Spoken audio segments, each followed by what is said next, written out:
मंगल में पूजनीय श्रद्धेय संत समाज, धर्म प्रेमी सज्जन,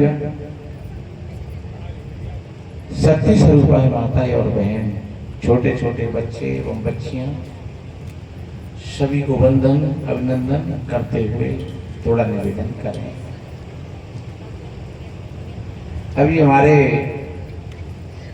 परम श्रद्धेय श्री बालक साहब जी हमसे तो उम्र में भी बहुत बड़े हैं और साधु जीवन में भी वो हमसे पहले आए हैं और वो तो शुरू से ही साधु हैं।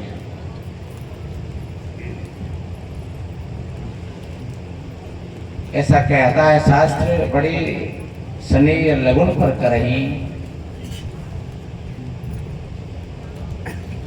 गिरतरण सदा शीश और करही। शीश, जो बड़े बड़े पहाड़ होते हैं वो तमाम पेड़ पौधा घास और फूस को अपने सिर पर रख करके अपना जीवन व्यतीत करते हैं। सच्चे अर्थों में व्यक्ति बड़ा वही होता है जिसका हृदय बड़ा होता है, जिसके विचार बड़े होते हैं, जो दूसरों की समृद्धि को देख करके उसके हृदय में प्रफुल्लता होती है, समझ लो वो व्यक्ति बड़ा है। और जो दूसरे को बढ़ता हुआ देख करके और अगर ईर्ष्या और जलन और क्रोध में उतर आया तो समझ लो कि वो व्यक्ति धीरे धीरे धीरे धीरे छोटा हो जाता है। पैर की चोट और हृदय की नीचता व्यक्ति को आगे नहीं बढ़ने देती। इसलिए हमेशा अगर कोई बढ़ता हुआ हो तो प्रसन्न होना, खुश होना और सहायता करना, सहयोग करना कि मेरा भाई बढ़ रहा है, बहुत अच्छी बात है, बहुत अच्छी बात है। और अगर आपका भाई बढ़ रहा है कहीं तो आप ही बढ़ रहे हो। अगर आपके भाई का कहीं सम्मान है तो आपका ही सम्मान है। आपके मित्र का अगर सम्मान है तो आपका ही सम्मान है। आपके बेटा का सम्मान है तो आपका ही सम्मान है। आपके छोटे भाई का सम्मान है तो आपका ही सम्मान है। आपको गौरव होना चाहिए कि धन्य है हमारा छोटा भाई है, लेकिन क्या कर रहा है।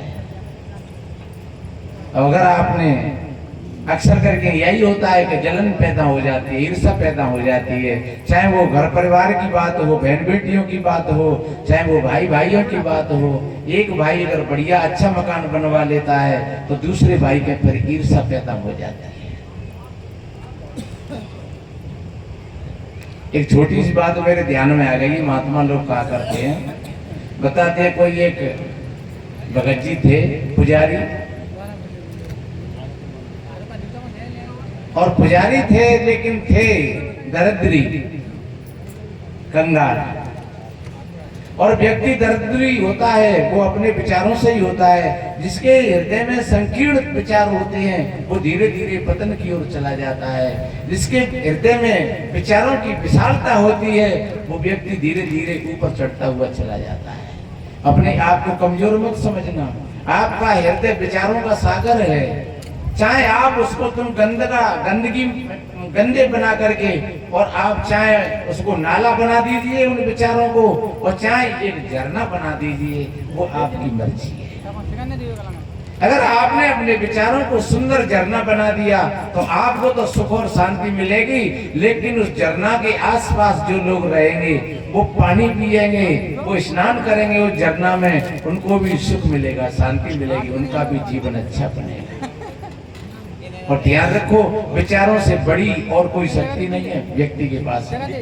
बाबा साहब के पास में, लाला जल्दी हटाओ, बंद कर दिया, बंद कर दिया बेटा, बंद कर दिया, पीछे ले जाओ या बाबा साहब के पास में विचारों की शक्ति थी। एक विचार की शक्ति से, कलम की शक्ति से उन्होंने तलवार नहीं उठाई, उन्होंने कोई तोप और तलवार नहीं चलाई। एक वैचारिक शक्ति से कितना बड़ा परिवर्तन किया। लोग आज उनको भगवान कहते हैं। लोग जयकारे लगाते हैं, धन्य है बाबा साहब को। हजारों साल की व्यवस्था को एकदम पलट दिया। ऐसे पलटा, कितने अपमान सहे। पानी नहीं पीने दिया, कोई बात नहीं है। गाड़ी में से उतार दिए, कोई बात नहीं है। किसी ने अपशब्द कह दिए, कोई बात नहीं है। कितना हृदय विशाल था उनका। लोग आज कितना उनका जयकारा लगाते हैं और मद्यपान करते हैं और आपस में द्वंद्व करते हैं और लड़ाई और झगड़े करते हैं आपस में, और चंदा के पैसा इकट्ठा कर करके बाबा के नाम से और भाई की शराब और बकरा मुर्गा खा जाते हैं। तो सज्जनों, बेचारे के जो क्षेत्र है, सदगुरु कबीर साहब ने तो जहां तक कहा है, कर विचार बेकार पर हर तरन तारण सोय, और कहे कबीर भगवंत भज नर दुतिया और ने। अपने विचारों को संकीर्ण मत बनाना, अपने विचारों को भ्रष्ट बनाना, अपने विचारों को बेकारी मत बनाना, अपने विचारों को दानी बनाना, अपने विचारों को कंगला मत बनाना, अपने विचारों को अमीर बनाना। जब आपके विचार कहते हैं वो फकीर फकीर नहीं जिसका दिल अमीर ना हो, और वो अमीर अमीर नहीं जिसका दिल फकीर ना हो। तो सज्जनों, कहें कबीर वो ही बड़ा जिसके बड़े विचार। तो मैंने बोला बाबा साहब ने एक वैचारिक धारा से और हजारों साल की रूढ़ी बात को पलट दिया, और हम सभी भाई बहन विचारवान बने। लेकिन हमारे विचारों में कब सड़ांध पैदा हो जाती है। मैंने बोला था कि एक पुजारी था, पड़ा रहता घर पर, सोचता रहता उल्टा सीधा।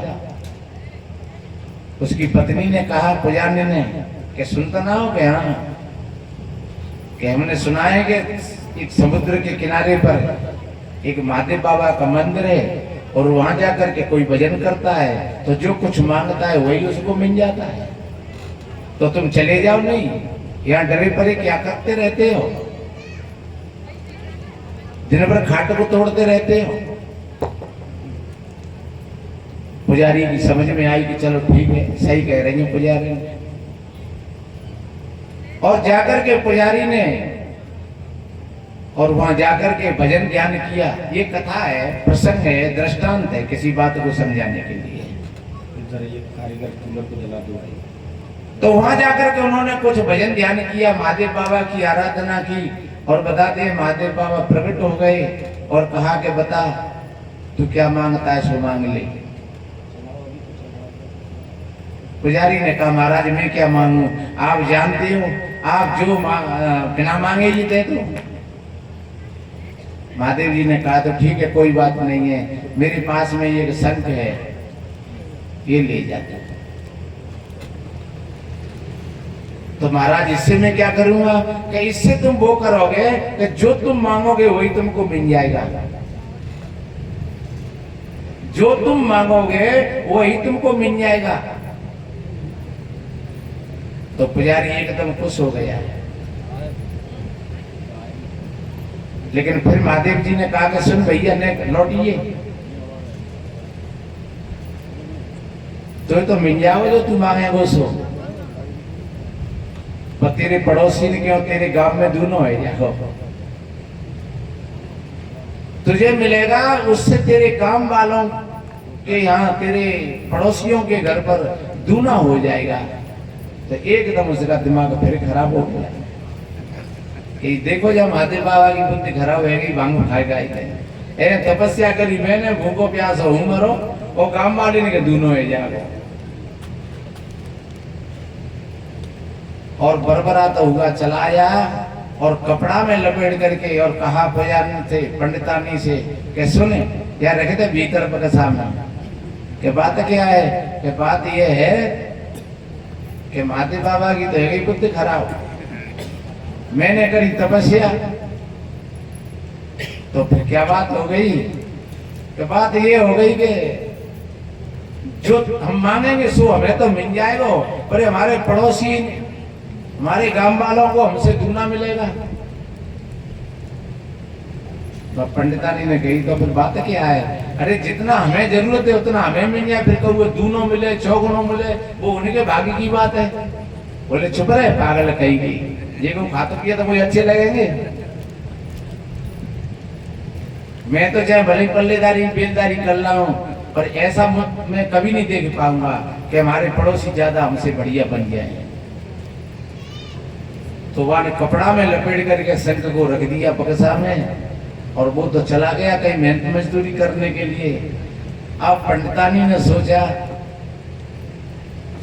कि पंडित को तो दिमाग खराब है वो,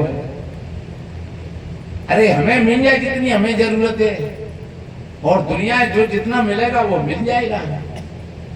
तो उसने चौका लगाया और शंख को निकाल करके कहा, हे शंखेश्वर महाराज, मारो तो एक छोटा सा मकान बन जाए बढ़िया।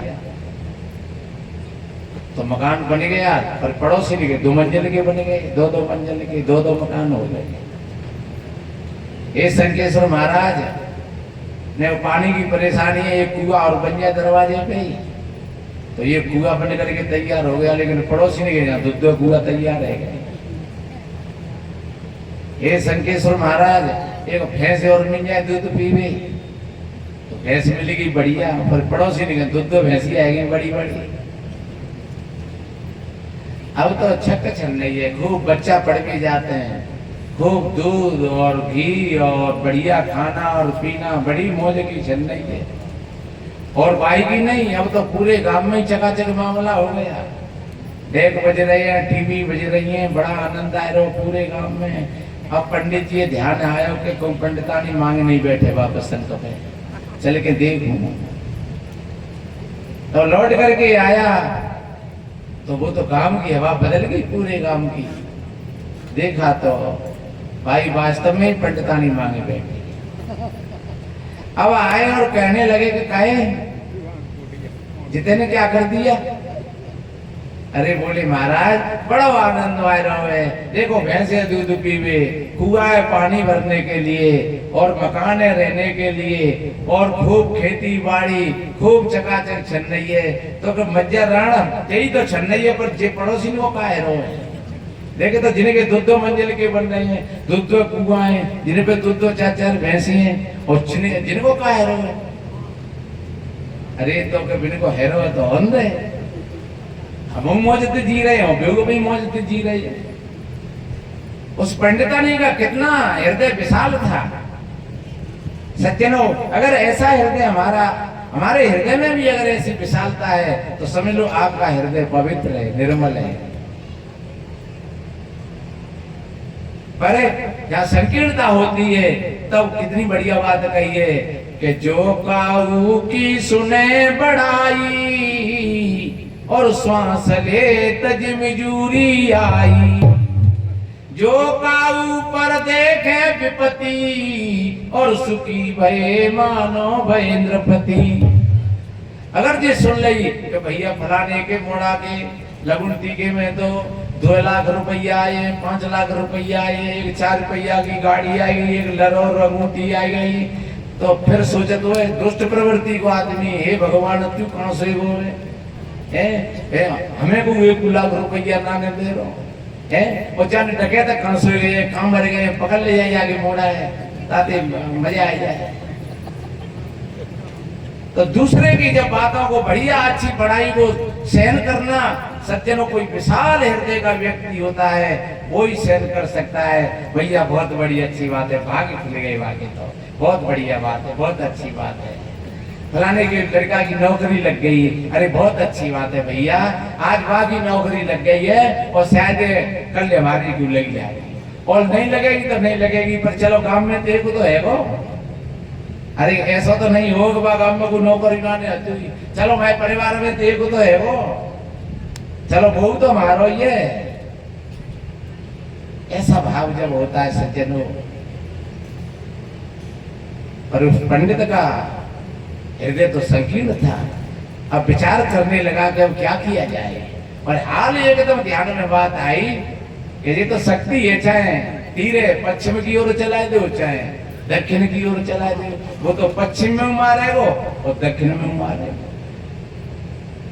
सोई ध्यान आएगो मैंने भी ला संके लीप करके और कहा और शंख को रख करके हे शंकेश्वर महाराज मैं तो एक आगे फूट जाए मैं तो कहीं एक काम कर ले तो भैया बाकी पंडित की तो एक फूटी और सब गांव की दो फूट गई। अब बेचारे अंधे हो गए। अब सवेरे ही जा रहे पंडित जी 10 टका का राम राम सा कहो कहा है रो है कि पता ना पंडित क्या हो गया हमारी तो दो गांव फूट गई कि डट जाओ चाहिए ऐसी तैसी करेंगे हो गई।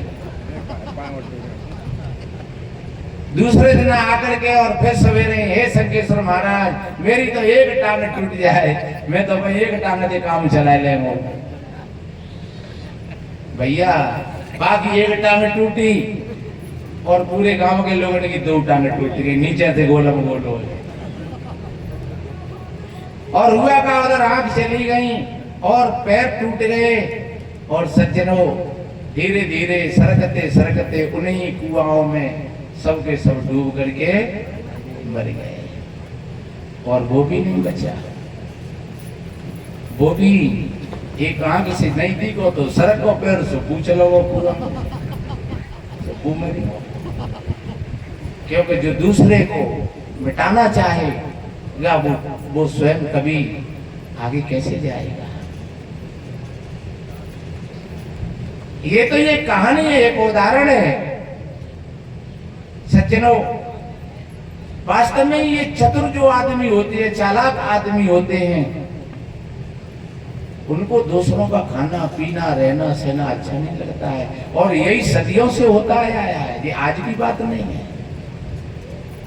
किसी न किसी प्रकार से धोखा दे करके गठियाई करके किसी प्रकार से ये आंखों को ही फोड़ना है। ये तो आंख शरीर की आंख होती है एक विवेक की आंख होती है तो हमारी विवेक की आंखों को आज भी फोड़ रहे हैं फोड़ने वाले बड़े बड़े मंचों पर बैठ करके और तमाम अंधविश्वास की बातें सुनाते हैं और जनता को वहीं की वहीं गुमराह कर देते हैं। उनकी आंखों को नहीं खुलने देते हैं उनको नहीं जागने देते हैं और वो स्वयं कुआं में पड़े अंधविश्वास में और दूसरों को भी समाज को भी वो कुआं में ढकेलते हुए चले जाते हैं अज्ञान के कुआं में। ये चतुर और विद्वान लोगों के विचार ऐसे ही रहे हैं। ध्यान रखो जिस जो मंच लगा हुआ है ये विद्वानों का नहीं है ये ज्ञानी पुरुषों का है और ज्ञानी पुरुष में और विद्वान में अंतर होता है। विद्वान केवल ऐसे जानो जैसे भरा हुआ पानी बरसात का और ज्ञानी ऐसे जानो जैसे झरता हुआ पानी झरना का। भरे हुए पानी में तो कभी गंदगी आ जाती है कभी गर्माहट आ जाती है कभी ठंडा हो जाता है और कभी उसमें कीड़े भी पड़ जाते हैं उसमें से बदबू भी आने लगती है क्योंकि वो भरा हुआ पानी है। लेकिन झरना का पानी कभी गंदा नहीं होता है उसमें कभी कीड़े नहीं पड़ते हैं हमेशा शीतल रहता है ठंड में गर्म रहता है और गर्म में ठंडा रहता है। आपने अगर सीख समझ करके किसी ज्ञान को इकट्ठा कर लिया है वो एक विद्वता हो सकती है तुम्हारी लेकिन वास्तव में जो तुम्हारे भीतर जिसमें तुम्हारे अनुभव के पुट लग गए। ध्यान रखो ज्ञान तो पहले भी था। अरे सोना सुनार ने बनाया नहीं है सोना तो पहले भी था लेकिन उस सोने की परख करी इसलिए उससे कहने लगे सुनार। क्या सुनार ने सोना बनाया? सोना तो पहले ही था केवल सुनार ने उस सोने को परखा था। लोहार ने लोहे को केवल परखा था और उसका उपयोग किया था इसलिए उसको हम लोहार कहने लगे क्योंकि लोहा तो पहले से ही था। ऐसा नहीं कि लोहार ने लोहा को बनाया हो। पत्थर किसी कारीगर ने नहीं बनाया है।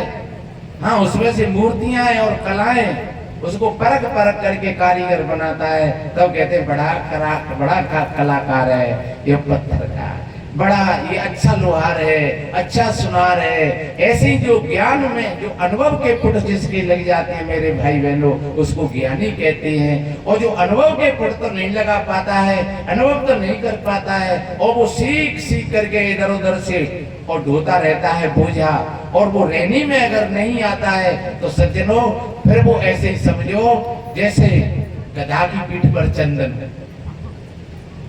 गधा की पीठ पर चंदन को गट्ठा धरो है, पर सुगंधी तो कोई बोध थोड़ा ही है उस सुगंधी का, उसके लिए तो वो लकड़ियों का पूजा है।